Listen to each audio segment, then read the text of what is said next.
This week's episode of the HP Outdoors Waterfowl Podcast is proudly brought to you by Cornerstone Gundog Academy. CGA is the world's most comprehensive online gun dog training resource with over 160 instructional videos, including everything you need to take a 7-week-old puppy to a finished gun dog. Visit cornerstonegundogacademy.com to sign up for their free preview module and begin your training journey today. Cornerstone Gundog Academy, the most advanced gun dog training resource on the web. You are listening to the HP Outdoors Waterfowl Podcast, episode 84.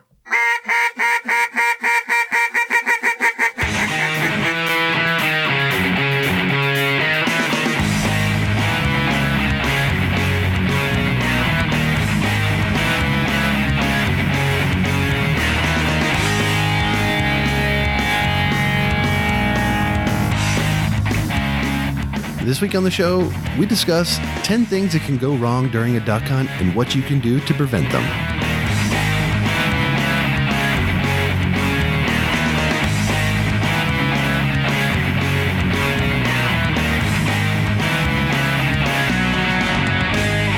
All right, welcome to the 84th episode of the HP Outdoors Waterfowl Podcast. We are your on-demand audio source for all things waterfowl and waterfowl hunting. I'm your host, Josh Palm. You can check us out at hpoutdoors.com across all of your favorite podcast directories, iTunes, Stitcher, Google Play, Spotify, wherever you like to find quality podcast content. You can also find us on social media, Twitter, Facebook, Instagram. We've got a listeners group on Facebook that you can check out that's super active. And there's always a good conversation going on in there, so definitely worth your time to check that out. Joining me this week, as he always does, is Dan Harushka. Dan, what's up? Not too much, my man. How you been? I'm good. I should say before we get too far into this episode, this week we want to thank Gunner Kennels for their support of the show. Gunner Kennels are engineered for your dog, designed for travel, and built for your peace of mind. The G1 Kennel has set a new industry standard and put Gunner Kennels in a category all its own. Gunner Kennels was started to protect your pet, and it continues to be at the center of everything that they do. Gunner Kennels are dedicated to building the best and safest pet travel crate on the market. Man's best friend deserves man's best kennel. Check out their G1 series of kennels and accessories at www.gunnerkennels.com. Also like to thank Big Al Silhouette Decoys. Quality silhouette decoys proudly made here in the United States. 737 duck and goose calls, original design, American craftsmanship, precision tune, superior sound, and unparalleled service, and Camp Chef. So thank you to the companies that support this show, and please support what they do. Dan, I got to tell you, man, we've had some interesting weather come through here lately, and we've had they were talking about potential of baseball-sized hail and stuff like that. So we might have some rain in the background or some thunder in the background of my recording because we're getting it put on us right now. And one of the local areas, they're projecting upwards of 4 inches of rain in a matter of a couple hours. So some pretty catastrophic flood opportunities for our neck of the woods. Man, that's a lot of rain. And I feel like you need to go and help your neighbor stake down that playground that keeps getting blown over. You're not wrong. My neighbor had a swing set blow over in a windstorm a couple weeks back, and they bought a brand new one, much bigger one this time. It's got like separate, two separate towers with like a bridge in the middle and all the deal. And last night it blew over again. So they're on a good run of bad luck with that kind of stuff right now. So yeah, they might need a hand, but they actually had that professionally installed. So I think they could probably go back to that company and ask them kind of what the deal is there. Yeah, figure that one out. Hey, I did want to mention there are some perks to the listeners group we have besides having an actual safe place to have a conversation without being ridiculed to death. Just learning waterfowl and outdoors and whatnot, but there's some deals in there. It's 737. We had some HP edition calls go out at a discounted rate, and he does have a money back guarantee on his calls. So he's a sponsor, Dustin, over there, and definitely something to look into joining up, because there's deals, there's random giveaways all the time, and quite a few giveaways have been going on in there lately, and you hinted at a big one that we've got coming up for our 100th episode, and we're not going to give any further details yet, mainly because we're still trying to plan on how the execution of all of it's going to go down. But, it's not going to be exclusive to the HP group, but there are giveaways that are exclusive kind of going on in that group. So definitely worth your time to check it out. And do you want to know what's cool? Yeah, well, I do.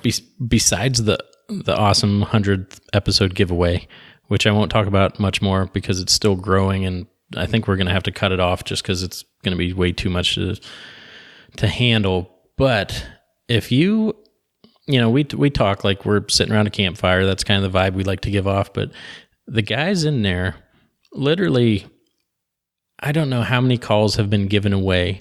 Like just random people say, hey, I'm not using this anymore. I'd really like to give it to a kid or someone who's just getting into hunting.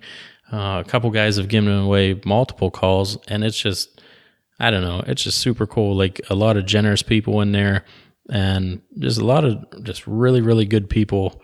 And I can't say enough about it. So as a fellow admin, as well as you are, like the guys and girls in there make it really easy, and it just 99% of the time it's really good conversation, and you have some Scrapple mixed in or something like that. But for the most part, join up. I think there's over 3,500 people, 3,600 people in there, and it's good. It's nice. It's a community.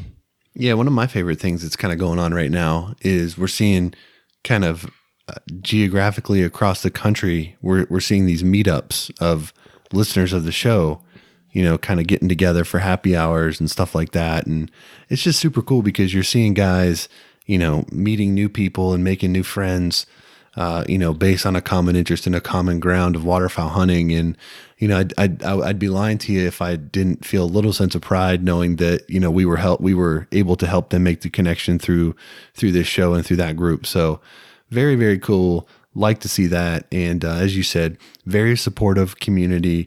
It actually will restore your faith in humanity to some extent, that you can go on the internet and post an honest to goodness question about something and not have your head ripped off, and some tough guy on a keyboard, throw all kinds of hate your way. If people do that in that group, we just delete them. So it's a good spot to be, and it's been growing exponentially over the last couple of months, I would say. So hopefully that will continue, and lots more people will be able to get in there and benefit from the stuff that's going on in there. Yeah, I do have another question for you too. Okay, send it. So this is, we got the girls in like gymnastics and swim and dance, like their dance recitals coming up, but now they're 4 years old, so they can play soccer, and the 4 and 5 year olds. Well, someone informed me that they put their daughter in, who's not quite 3 yet. So Dawson is turning 3 here on the 21st, and they said if I want to sign him up, I can. So this is a new adventure that I'm going in, and I think that he can play with his sisters. So if his sisters are going to be in there, I think he'll do all right. But I was just getting your, since T-Dub has been through the ringer in a few different athletics and karate, I just want to get your take on it, if you think he can handle it there. Yeah, I mean, soccer's a good one because there's not much cohesiveness of a game that's actually trying to be done, and it's just running around. So it's a good one, I think, for them to start out young. If the problem is, soccer is one where the age gap can be a detriment, because if you've got a 5-year-old out there that knows what they're doing, they can just basically like take the ball and just own people. So it can be deflating to some kids if they're not having success. So it kind of depends on your kid's temperament and stuff like that. My kid is uber competitive, so if he's not successful, he's not a happy camper. So he would not respond well to that. So we tend to kind of hold him back and let him dominate people and get confident before we move him up. I mean, we don't hold him back past like the league minimums, but I don't, a lot of times, especially in the area that I'm at, everybody wants to say, well, my kid's going to play up. He's going to play up a year or whatever with the older kids. And it's as much about their ego as it is about the kid's ability. So everybody wants to have their kid to play up. I've never been like that. I don't push my kid to move up. I let him play where he's comfortable. And again, my kids, the funny thing is our sons have the exact birthday, just, a couple years apart, obviously, but they're both born on May 21st. And, like, I've lost my train of thought. I don't even know where I was going with that. But yeah, so I think, so obviously I start working with him as I found out today that he'll be able to play. So we're down in the basement, set up a goal, got a new soccer ball. We're playing, just kind of like, I'm kicking him the ball, they're striking it into the net and stuff. So then I start saying, okay, you play defense now. Well, Kelly, like, she's the older twin by 45 seconds. And I literally, she was playing defense on me, like just a fly on, what, like I was really impressed. Well, then the other two, if I score on them or ended up taking the ball, like they're getting all huffy puffy. So I'm just thinking in the back of my head, like, this is going to be a long, I don't even know how many weeks or whatever it is, but like you said, it's a chance for them to get out, run around. And I think more, I'm not trying to push them into a new age bracket or anything like that, like move them up, but just the scheduling to have all the kids together is a lot easier on myself and the wife to do one thing as a family. So that's kind of why we're throwing them to the wolves. But I do agree, if there's a 5-year-old that knows what he's doing, my kids are probably going to be crying, which I guess you have to cross that bridge at some point, but yeah, it'll be sooner than later. Starting in June, it'll be starting. Yeah, it happens. I mean, my kid still gets upset if he doesn't, if he gets out or whatever, but it's part of it. They got to figure it out. And it's kind of a good segue, weirdly enough, into this week's topic, which is, we decided, like, as I was thinking, we were talking about show material and all that kind of stuff. And, one of the things that I kept thinking about was, like, there's two types of hunts that I seem to remember. It's the ones that go really good or the ones that go really bad. And it's like, what is it about the bad ones that I remember? And I just started kind of thinking about those things, and I started jotting them down. And it's like, man, with the benefit of hindsight, what could I have done differently to prevent that from happening? Or what can I do moving forward to prevent that happening again? So we got to talking about that, and we kind of came up with a top 10 list of, things that have ruined hunts for us in the past, or, put you in a position where you have to kind of make a decision during a hunt and maybe it didn't work out or any of that kind of stuff. And it's kind of broken up as to a little bit about, like, different phases of the hunt, like, some things that have gone wrong sort of pre-hunt, some things that have gone wrong during the hunt, and some that go wrong sort of after the hunt. So we've got a little list that we're going to work through. It's not all inclusive and all encompassing and all that kind of stuff, but so oftentimes we focus on all the great things that come from waterfowl hunting. And this week we thought we'd mix it up and kind of focus on some of the not so great things that happen. So we'll go through the list. We may share a story or two about kind of how we got to putting that item on the list, and then maybe some tips and some techniques to kind of avoid that, or maybe something we would have done different at the time. So Dan, why don't you go ahead and start us off with number one?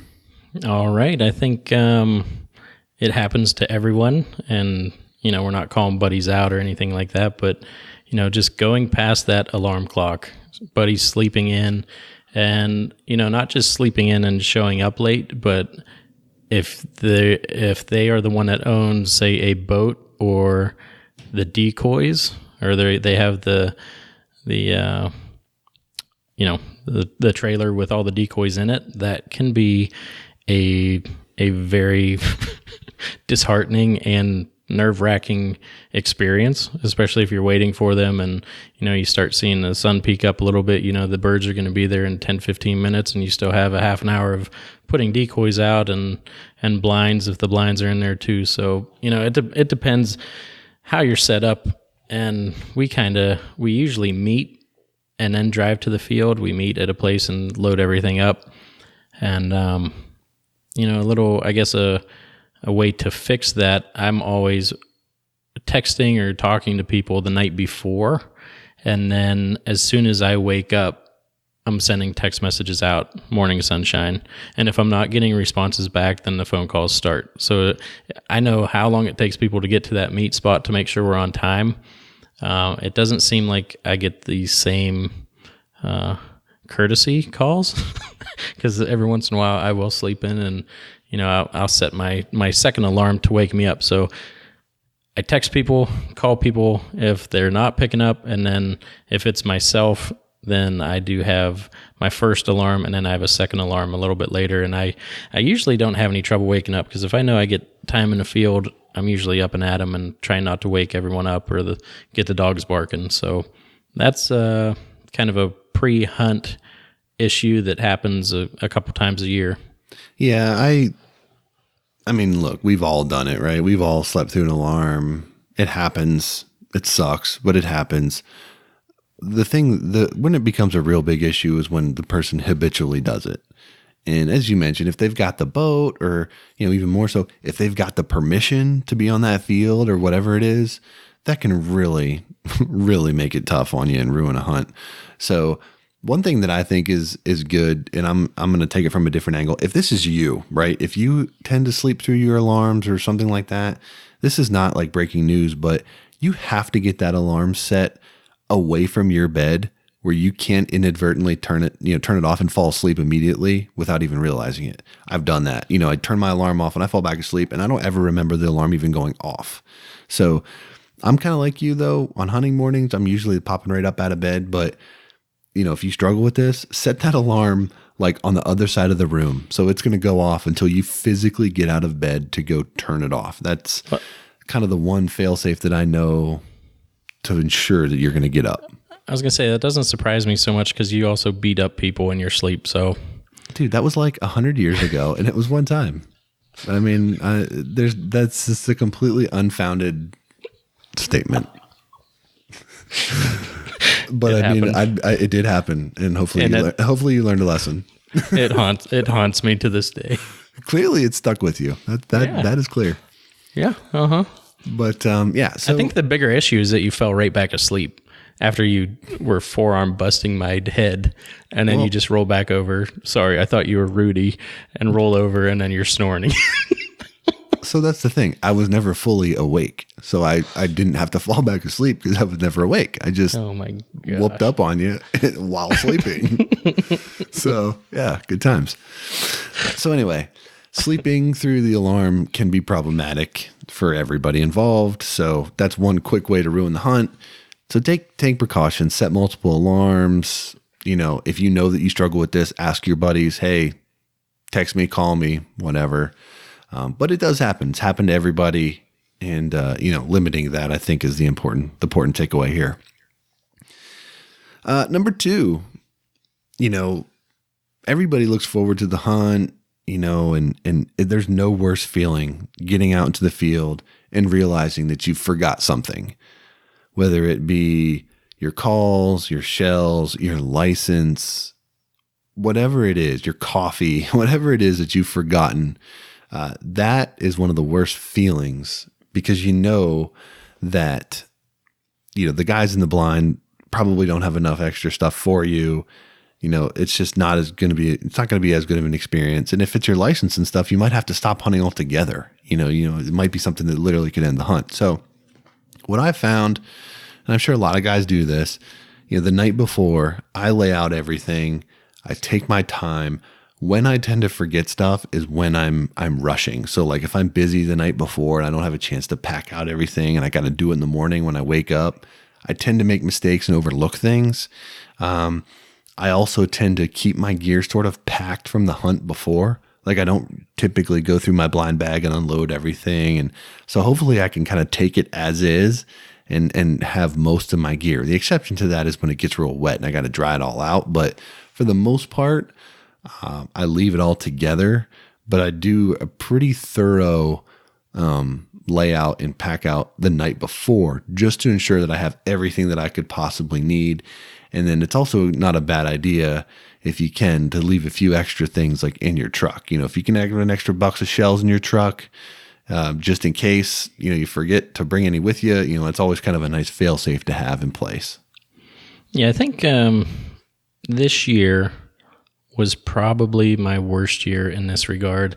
And I know one time I'll call Matt out. I hunt with Matt quite often, and he forgot his gun on one hunt and had to drive all the way back. And this was after, kind of after we were set up and then looking around for his stuff. So he had to take off and get back out, and, just the whole issue of that. But there were multiple times where the one time I forgot my jerk rig in an area that requires a jerk rig. And that was like that's probably like 15 minutes each way. I had to drive back to my house. I knew it was close. And the problem is, like, I will stay up until 2 a.m. if I have to get all my stuff together. Like, I need it laid out. And my issue this year was my four-wheeler was right next to my truck, and I would put stuff on either the seat of my four-wheeler or the front rack instead of putting it in my actual truck or on the bed if the tailgate was down. And I will not do that anymore. Everything will be on my tailgate or in my truck the night before, because obviously I can't remember that first thing in the morning. Yeah, I could see myself doing the same thing. And, the frustrating part about it is too, I will tell myself, remember to grab this or do this. And then even the morning of, I'll remind myself to do it. But if I don't do it right away, I get busy doing something else and making sure my coffee's poured and all this other stuff. And I'll just forget, so it's too easy to do, to gamble with it. So pretty much now everything's loaded up the night before, and, very little of my memory has to be taxed in the morning when I'm actually getting ready. So, and having a checklist, even a checklist to, laminate it and have it in your truck or somewhere to where before you leave in the morning, you can double check, triple check, whatever you got to do. But because you have the benefit of, you said 15 minutes each way. For me, I'm talking an hour or better driving. So if I forget something, I'm not getting it. So if it's something that, like my gun, I'm not hunting, period. So when I leave the house, I gotta go with what I got. So it's important to take the time to pack it out right. Yeah, most of my duck spots are, within a half an hour, and then a lot of goose spots are right around an hour, 45 minutes, an hour 15, depending what field we're at. But I think moving on, the next thing would be, and this really makes I wouldn't say makes a difference between a great hunt and a really bad hunt, but rushing your shot when you're in the field. And it's something, not getting your cheek down on the stock, group shooting that first group that comes in, whatever it may be.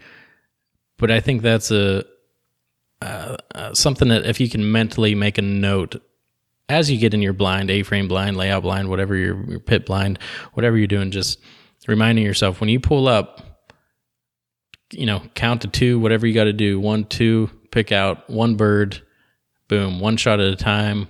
Don't just, fire them off, boom, boom, boom, and watch them all fly away. I think that's number 3 on the list, something that no matter how long you've been hunting, you always get excited with that first group, and sometimes the entire first hunt, you're just excited to be there and trigger happy and ready to go, and really just learning that patience to bear down and make a good shot is almost impossible for some people. A lot of people spend a lot of time and energy talking about choke combinations with ammo combinations and shot size and all that good stuff. I would be willing to bet that guys miss more birds for the reasons you just said over all of that stuff combined with their patterning and all that kind of stuff. I can tell you for certainty, I am 100% guilty of not putting my cheek down on the stock because I was in a rush. And, when I'm like, man, I was right on that bird, I was leading and all this stuff. And then, well, no, I didn't really settle in and get the gun up to where I needed to be. And that's enough to cause you to miss the bird. And, one of the big things that I had to learn was, I'm a tall guy. I got long arms, and my length of pull on a shotgun is long. So for me, it's hard to get my face all the way down on the stock. Like, it's a long way for me to go. And my gun's got some adjustability on it, and I had all of the spacers in the back of my gun between the stock and the recoil pad. So, because that's what felt natural to me. But the problem that I was having is, and I know they say this all the time, is, you should test this. And I had, but I hadn't done it in like a real life situation. Was, when you shoulder that gun, where does it go comfortable? Where does it come up to your eye comfortably? And how does that change throughout the season as you add layers and as you add puffier jackets? And what about in September when you're in a t-shirt? How does that change? And for me, it was changing drastically because, for me in a hurry to get my gun up to my shoulder with more layers on, I was having trouble getting it all the way up to my face. So I ended up taking out one of the spacers to give myself a little more room just to kind of navigate the gun up my shoulder to like get it up into the pocket far enough where I could get my head down and get my cheek on the stock. Guns offer some level of adjustability, but it's not like an infinite level of adjustability. So it's definitely something that you should spend a little time on, because even if you feel like you're taking your time, when you look back on it and really critically look at what you're doing, I know for me, when I'm in the moment shooting, it looks like I'm right down the barrel. But then when I kind of pause and look back, I'm definitely an inch or two off the stock, with where I should be. And it causes you to miss birds. And that is a really frustrating thing. And, in areas that I hunt, you might not get a lot of opportunities to shoot your bird. So you got to take advantage of the opportunities that you have. And to miss those birds because of something like that is very, very frustrating. Yeah, and especially when you come off the hunt, as you're walking out, you're like, man, we should have killed another 8-9 birds. Oh my God. If I had $1 for every time, me and a hunting buddy have said, man, we killed this many, but we should have killed this many. And I guarantee everybody listening to this show has had the exact same conversation. And I'd bet you a lot of them, the reasons they didn't do it was because they missed birds that they should have killed. And it was probably because they rushed a shot or, whatever. So it's definitely something that can ruin a hunt, and and it's an easy fix, but it does take some effort to know what you need to fix. So getting that cheek down, not rushing, that's definitely a big one. Have you ever shouldered a A5? Yes. What are your thoughts on that? I love it. Shoulder's great. It's got that nice high back on it, and it comes right up to my eye. I like it a lot. Yeah, that humpback. I love my A300, and I don't see changing for a while unless I would go to a A400 maybe. But if I was to change, I would probably try that out or find someone that had one and at least shoot it, because same deal. Like, you pull that up and it just fits like a dream. Yeah. And I mean, shotgun fit in general is super important. For me, with, being a taller guy, that the hump that gun offers is comfortable, and I do like it. But again, A300 guy, and really like the Beretta system in general. So who knows, but, it's getting to know the firearm. I've hunted with the same gun for like whenever they came out. So I guess they came out in 2012 or 2013 with that A300 I bought the very first year they came out.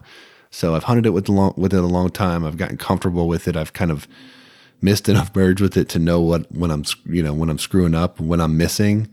Now I know some things to check, and that tends to be one of the things. One thing, a good tip, one thing that if you struggle hitting birds and you can't seem to understand why, if all your gun has is a bead on the very tip of your barrel, the very end, by adding another bead halfway down the barrel is a really good sort of fail-safe check to ensure that you're getting your cheek all the way down on the stock. Because if you've got two beads, they will line up perfectly when your face and your cheek is down in the right position. If not, you'll see two beads and you'll know that you're not in the right spot. That's definitely something that makes a huge difference, and was really an eye-opening thing for me. Once I started shooting like that, I was like, oh smokes, like I'm definitely not getting my face down as consistently as I should.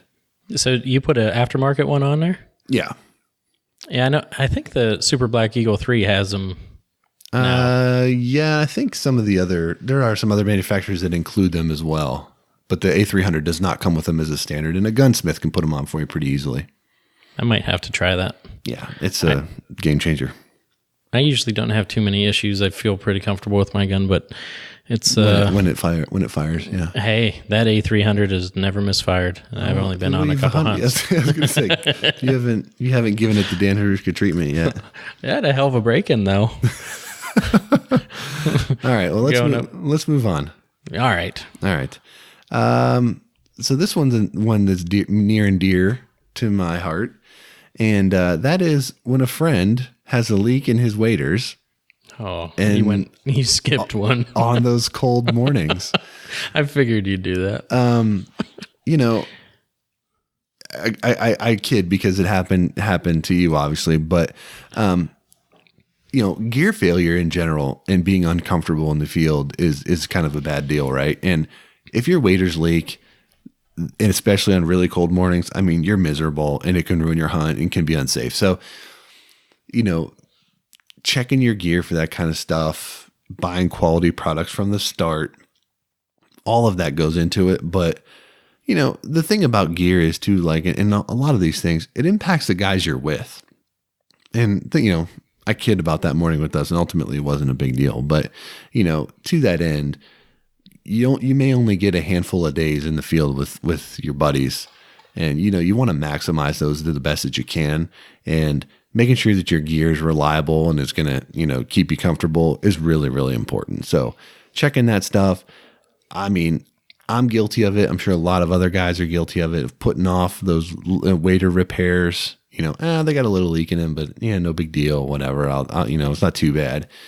Not too bad can turn into a pretty bad situation pretty quickly, if you don't take care of it. Yeah. One step over a log can change that to it's real bad. But I tell you what, I was a horrible hunting buddy that day because I had my gun wouldn't fire. It was okay. Well, my gun wouldn't fire because it was actually, I had water on it from the canoe ride in, and nothing would even move. My safety was frozen open after the first volley of birds, and then the action froze because I got more water on it. And then leaky waders. And I think once my teeth started chattering, you're like, all right, dude, let's call this. Yeah. That was also not the safest because we had kimber there, and there was a lot of that just broken up ice that we had a south wind that day, and it took all that ice up to the front of the lake. I remember her going out, and it was a little sketchy coming back through that. So it was probably the best choice to make, and unfortunately, it was mostly to my doing, but yeah, that was bad. That was a bad day. Yep. Yeah, that was any day in the field's a good day, but it was a tough hunting day for sure. But why don't you hit the next one on the list, and I'll tell you. I retype them on my computer, so I don't have the same list as you do. At least not in the same order as you've identified. So right. Yeah, I knew you'd skip one to whatever you got next. Go ahead. Bringing up past stuff you beat me up wasn't a go on the show, but leaky waders. Here we go. All right, the next one, and it's a super simple fix for the most part. But when you're out in the field, some people have a lanyard with multiple calls on it. Some people, like myself, I have one goose call, one duck call, and then the whistle, the 6-in-1 whistle. So if you are someone that spits a lot when you call sticking when you're in the field, and ultimately same deal if they just freeze up. If you spit a lot and they freeze up, after each hunt you should probably go through, take a dollar bill, clean those out, run hot water under them, or run them under hot water, and make sure that they're running properly before you make it out to the field. Especially if you're one of the guys. I actually bring an extra duck call and an extra goose call in my blind bag now for that reason. But no matter what I do, some calls, even if the read on duck calls, you can sand them up a little bit, and that helps usually. But my that RNT daisy cutter that I have, it doesn't matter if it's below 30 degrees, that thing sticks no matter what. Like every hunt, it's hard to start. It'll just get. And I don't know if it's from me spitting or what it's from, but I clean it, and I have no longer used that. But that was an issue I had, so there's that. Yeah, I think certain calls are going to be more prone to sticking than others based on design and all that stuff. I think the biggest thing is if you spit a lot and you know that, and you're locking up calls just when you're working in the truck and stuff like that, you should have something with you in the field to be able to get them apart and clean them up. The bigger issue that I tend to run into is in the cold, the really cold months, my calls will freeze and they'll lock up, and I'll have to flip them around and blow hot air into the other end and get them, loosened a little bit, and then I'll work them. But what I've also started doing is just, being kind of cognizant of what you're doing, and tuck your calls down in your in your waders or inside your jacket a little bit if you can. Even just a small layer of insulation or getting them a little bit closer to your body heat will work wonders from keeping your calls from freezing up. If you want to, you can run multiple calls on your lanyard and blow in one. When it locks up, you go to the next one. I tend to not do that, and I like to keep mine kind of covered in sort of insulated a little bit so that they don't freeze up on me real bad. But, it will happen if you don't take precautions. That will happen, and you'll go to, cut into that goose call and you'll just get no sound. And, if you're not taking care of your calls, you're going to sign yourself up for that fate. So definitely look into that. Some people it might be better if your calls lock up. Yeah, perhaps. Honestly. Yeah, you're not wrong. But if you intend for them to work, you want to make sure that you take care and kind of keep them protected a little bit. One of my next ones that I got here is one that I've added in actually while we were talking here today, Dan. So you don't have this one on your list. Mm-hmm. But I know it does apply to you and many others. So you're not alone on this island. Putting yourself in a situation where you have a bathroom situation out in the field can be just catastrophically bad, where you have to go potty, and the type where guys would need to sit down to address it. I mean, think about this, right? Like, guys go out in the field, they're going to go out and hunt, right? But the night before, if they're getting, drinking a lot, if they're eating like hot food, whatever, I mean, you're setting yourself up for failure in the field. When you got I know your brother's got a great story about, I believe it was one of his buddies doing the business, and it got into his waders or something. I mean, you talk about a bad day. Like, that is a hunt ruiner right there. So I could only speak for me, but I tend to be a little cautious on what I eat the night before I know I'm getting up to go hunting, just because I want to try to avoid a blowout in the field and put myself at risk. Yeah, that morning ritual. When was I with you that I had that problem? Well, it wasn't. It's us standing around in your driveway waiting for you to cook it up before, so we can leave. And we usually end up standing around until you've sipped the appropriate amount of coffee that actually gets things moving for you. gets it going. Yeah. Well, that is a funny story though. My brother was on a hunt. I think it was down in Maryland, I believe, but they were hunting in a blind offshore, and the tide went out, and his buddy had to take a deuce there. So they're like, well, you can walk through this mud back to the shore and, do what you got to do. So he's like, all right, his bird's flying and whatnot, but he was struggling. So he ends up walking back to shore, like through knee deep mud. He was like just struggling to get back to the shore.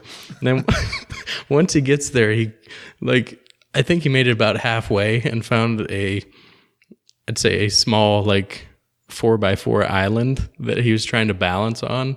And, the waiters come down and he does his business, and then he walks back to the blind and everyone's like, man, what is that smell? What is that smell? Well, he totally relieved himself all down like the upper back of his waders, and like just made for a long day in the blind and trip home and whatnot. So I think they had a plastic bag in the car, and got it cleaned up later on. But to sit there and just handle that in a blind was. There's no coming back from that. I mean, that happens to you, your day's over. I mean, that's over. All right, go on to the next one. I need to pull myself together here. All right, let's go. We talked about the waders on a cold day and whatnot, but I think you probably deal with this in a different aspect of what I do. But dealing with ice, and I'll kind of relay the ice on decoys, and hunting a lake. We'll just say a lake, and waves crashing up, and they're freezing, and just this past year, I had to break more ice off decoys because pretty much you have floating blocks of ice out in your spread. But I actually thought about taking some kind of hammer with me to break the ice off. But it got to the point where I did it enough to where pretty much I would just take one decoy around with me and smash them together. I didn't seem to ruin any paint or anything like that. But definitely something you need to be aware of, keep an eye on your decoys while they're floating out there. And once they start building up with ice, a little bit around the bottom, I don't think messes with birds too much, but once the whole back and the whole head is actually messing with the colors, and I think that really does take away from the hunt. Yeah, so my experience with ice this past year was terrible, and it was mostly about ice flows. And if you hunt tidal water, you probably know what I'm talking about. When that tide shifts, and if there's ice on the water, it goes with it, and it is taking your decoys with it. And a couple of lessons that I learned this year, there was times when we would leave the ramp, and there was just a very, very thin, I want to call it a skim of ice, but it was thick enough to break, but it wasn't super thick. And it was definitely, the temperatures were going to get up high enough to where we thought it was going to melt off. But we got out there and we broke up our ice, and we set our long lines and started hunting. And as the tide started going out over the morning, the ice would go with it. And even that little thin, tiny skim of ice was enough to grab onto our decoys and just pull them, all over the place. So you get done. And if you check my Instagram, from back this past winter, you'll see pictures of my diver rigs just in complete knots because, the ice just drags it all over the place to the point where it would actually break lines and things like that and bend swivels. It was like, this was dealing with some thicker ice, obviously, but ice is a really bad deal, and you got to kind of think about it strategically as to, your wind and how thick the ice is and what you anticipate it's going to do. But honestly, I just don't know that there's a good way to go about it when you're hunting on ice flows. And what we actually ended up doing was we started using less long lines and more individually rigged decoys, because if an ice flow came by, at least it wouldn't take out your entire spread. Hopefully it would only, maybe take out a couple if it did take any out. But it's definitely something that you need to consider when you're hunting, because it's a really big mess. Your decoys you can end up losing decoys. I had ice shelves come together and decoys like under the ice. So to the point where the ice would get lopped over each other, and it was so thick we couldn't really get the boat that close. So it becomes problematic in just retrieving all of your decoys, let alone keeping them set up in the right manner that you want to. So, definitely understanding ice flows and kind of what you're dealing with is something that can really, really ruin your day, and should be thought through pretty well before you decide to go after it. Dude, I tell you what, one of the coolest things that I've ever seen, when we were up in Maine, there's a river that feeds into the ocean there, and the backup of ice was absolutely incredible. I was like, what is that like? I thought it was more of, I don't know, like a stone deposit, like a boulder deposit or something coming off the mountains. And they're like, no, that's a river. And I was like these chunks of ice were the size of semis, just like loaded up on top of each other, and just the raw power of nature was awesome during that trip. It was really incredible to see. But yeah, that can definitely ruin your day, and that's a good tip to kind of go individual, so you're not losing your entire setup when you know that's coming down the line. Yep. Let's see here. What else did I have on this list? So this is a situation that tends to, I don't know, it creates tension, I think, sometimes in the field, and it's tough to manage. But, you know, we all have those days where you maybe can't set up right on the X for whatever reason. Permission, someone beats you to the spot, whatever. But you can't be right on the X.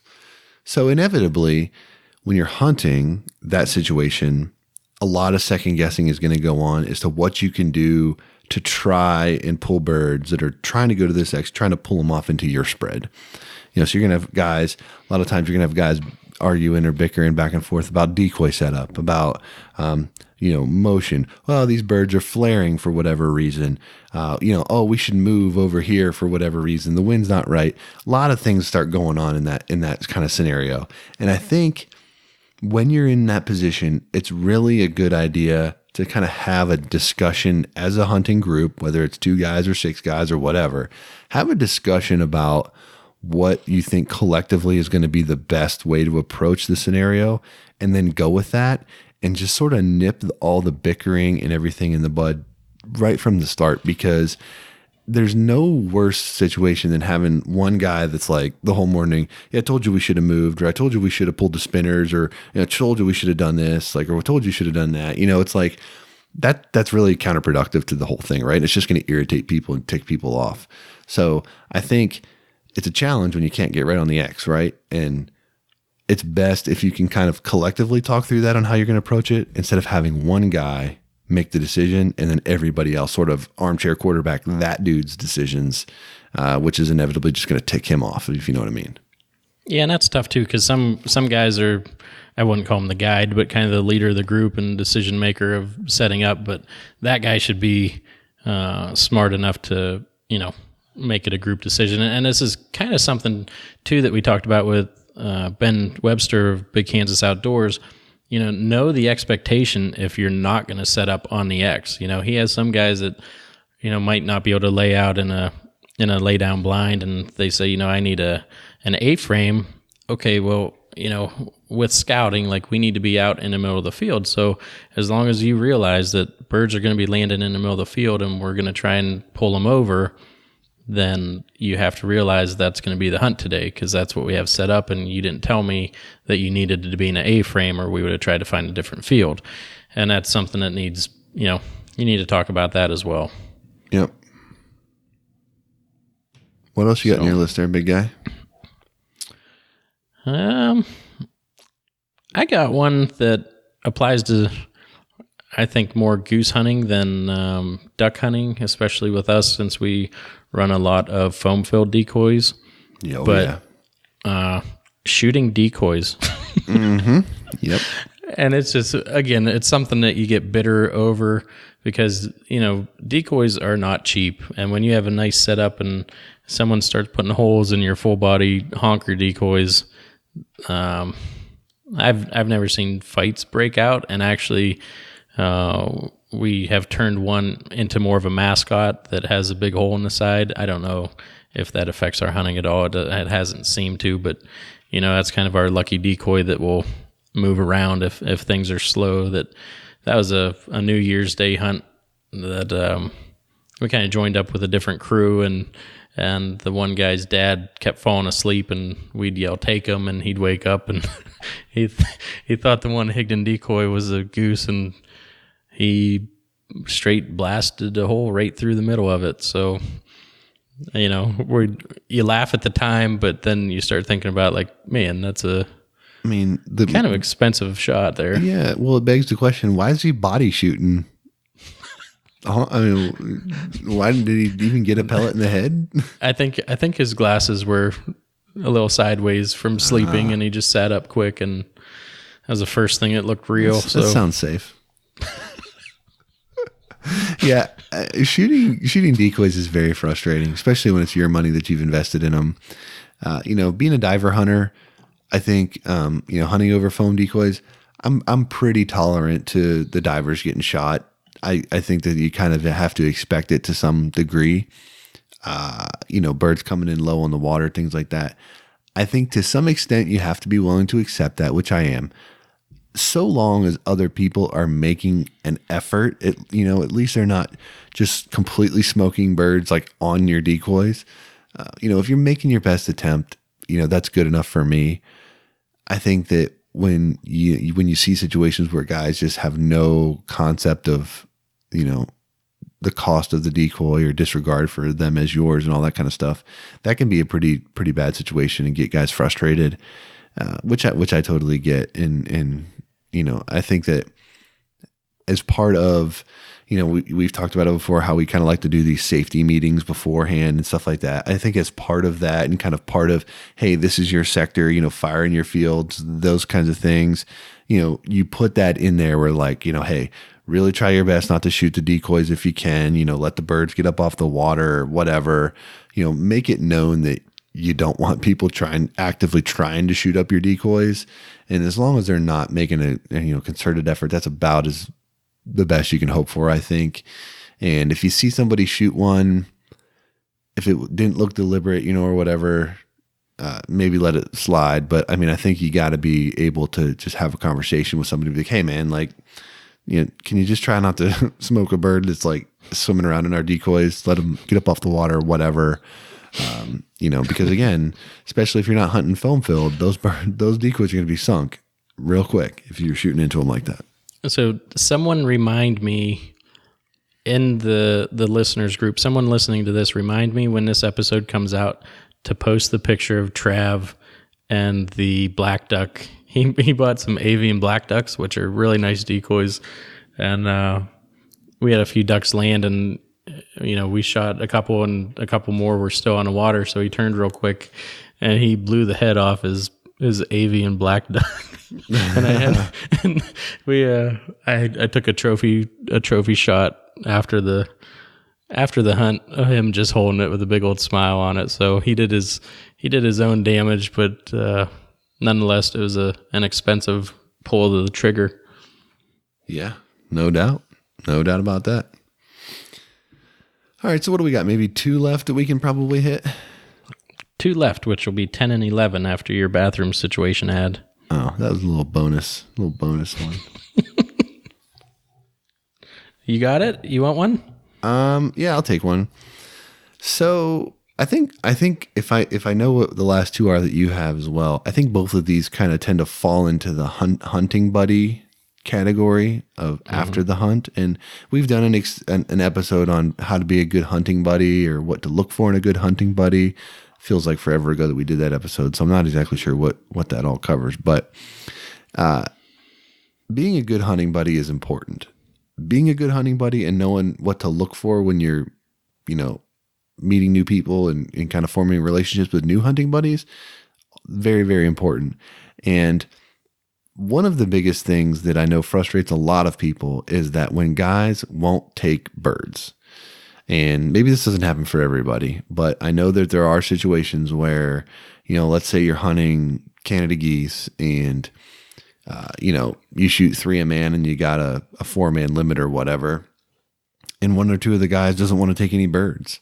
They don't want to clean them. They don't want to deal with it or whatever. Everybody handles that a little bit differently. Some people will welcome it and they'll say, hey, I'm going to make jerky or I'm going to, do whatever with them. And they'll say, no problem, I'll take them. Other people, they get irritated because it's like, hey, you shot your limit, like you should, do with, use them, eat them, whatever. And then you have other guys, that I've heard of and, that you'll hear stories about and sometimes come up on the media that will take their birds and then they'll just pitch them. They see them on the side of the road. You get bad stories in the media about people being wasteful, things of that nature, all of which is bad, right? So I think that there is definitely some sort of discussion to be had about that to ensure that the birds are going to be used in the appropriate manner. I think if you have the suspicion that somebody is taking them and then just doing something illegal with them or pitching them, I think that if that's your concern, you should take them. If you'll eat them and you'll use them, I think you should take them. I don't know how every other group handles this, but I've been on a few hunts where this has been a challenge. Most of the time it's not, but I do think it happens once in a while, and it's something that can potentially pull the hunting relationship off the rails if it's something that, kind of happens for the first time, if you know what I mean. Yeah, definitely. And I think people get used to it if you're in a group and like our group, the one guy makes a lot of jerky or sausage, and then usually if he's not there, then we'll take our birds, or we kind of group them together and we take them to a local processor and then split the bill, whatever it is, and then you get the sausage or hot sticks or whatever back, which those are some of the best hot sticks that I've ever had. Yeah, I love goose jerky. Goose jerky is so good. Good stuff. But and then that comes into another thought. Depending, we talked about going on guided hunts a couple weeks ago with Ben, and there's just a big bang upstairs. I don't know what that was. What in the world was that? Someone fell off the bed or something. I don't know. But if you are cleaning your own birds, make sure that you're following the regulations as far as if you're transporting and need to have the tags on them with all the information of other hunters if you are taking them, or if you have to leave a wing on, whatever that may be, make sure you're within the regulations. Yeah, I mean, in a larger scope of things, there is nothing that'll end a hunt quicker for me than having somebody in the party doing something illegal or unethical, and I've had it happen. So, I think kind of should go without saying is that, it's on you as a hunter to hold your hunting buddies to a higher standard of ethical behavior and following the law. If they're not following the law, then that should definitely be something somebody that you don't want to be associated with, and you shouldn't want to be hunting with anymore. That's my personal opinion. But I think that by allowing that or being a part of that behavior is the same as doing it yourself. So if you know that you're hunting with someone who's just going to kill birds, take them and throw them in the ditch on the way home, that's just the same as you doing it yourself, in my opinion, if you let that person leave with those birds. So again, this is a situation that doesn't come up a ton, but I think it does come up more than probably some guys might admit. And, it should be addressed and dealt with because, it's something that's going to be, that's going to be harmful to the entire group and just to hunters in general as a whole. So everybody's got to kind of do their part, and taking care of the birds that you harvest is one of those things. Yeah. And call them out, if they're doing that, make sure they know that you're not happy about it and you're not going to be guilty by association. So I think the last one that we kind of got going here is also under the good hunting buddy. But, if you do go on trips, or if one guy's really pulling the weight as far as, the trailer and decoys and all the equipment and doing all the all your scouting or whatever it may be, has new properties every year for you to hunt, paying for the gas, paying to, just chipping in any way you can to relieve them of that a little bit, or at least making the offer to do that is a step that I think needs taken. Yeah. I mean, if you're hunting with someone who's got a duck boat, there's a lot of expenses that person is incurring to keep that boat on the water and all the stuff that goes along with it. In my opinion, that person should rarely have to buy gas for the boat if he's taking people hunting with them. And if it's a multiple group of people, 3 or 4 dudes, he shouldn't have to be buying breakfast for the boat or lunch or whatever the situation is. I mean, do your part. That guy's maybe making a boat payment. If not, he's put the money out to buy it. He's paying for the maintenance. He's paying for all that other stuff. If he's got to store it somewhere, the extra gas to trailer it, all of that kind of stuff, taxes, fees, whatever. Just do them a solid. And I can tell you, guys will that goes a long way. And if you don't do that, don't be shocked if your invites stop, because, guys, that it shows that you just have the awareness of like, oh, hey, this guy's doing something solid for me. Let me do something solid for him in return. Just a good thing to do, part of being a good hunting buddy.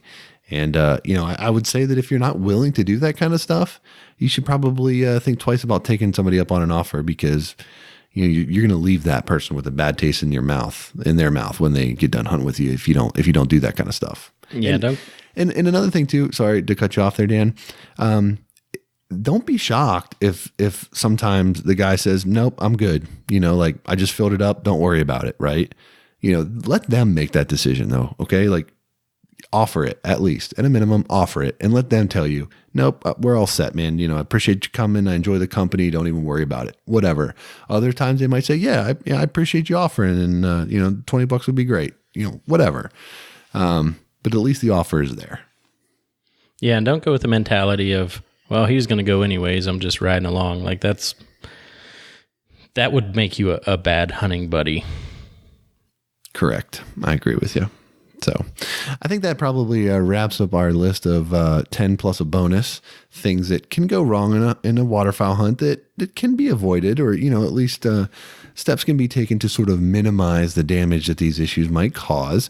But, we're anxious to hear, what other situations have you experienced that have caused you to kind of have a hunt ruined, and how did you handle it, and how might you handle it differently? And we'd love to hear you share that with us, so that, the folks that listen to this show can benefit from your experiences as well. And, I think you can't cover every situation, but certainly I think we hit some of the more common ones here today, Dan. Yeah. And I do want, I'm going to take a minute to give a little shout out to Ardmore Toyota. Oh boy. And I'm trying to get, okay, they're at a Ardmore, PA, which is down by Lancaster, I believe. No one knows where that is. Joshua Fletcher, a guy in our group. I've talked about the struggle of my wheel and a second wheel, and then ordering 4 new wheels that would not fit over my oversized caliper on my truck, so I had to send them back. And he totally hooked me up with a refurbished wheel that looks brand new. So I said that I'd give a shout out to Ardmore Toyota and Josh, because that was a solid another bonus, of our little family that we created in the listeners group. So thank you to that. I'm back on the road and feeling safe again with the kiddos and wife in there with me. So it's not my van, it's my truck. Believe it or not, I don't actually drive a van, but I had to throw that in there. Awesome. Well, thank you, Josh and Ardmore Toyota. Appreciate y'all's support of Dan and his ongoing tire saga. Thank the Lord we can stop seeing posts about that crap on Facebook, and your support is much appreciated. We would also like to thank the sponsors of this week's show: Cornerstone Gundog Academy, Gunner Kennels, Big Al Silhouette Decoys, 737 Duck and Goose Calls, and Camp Chef.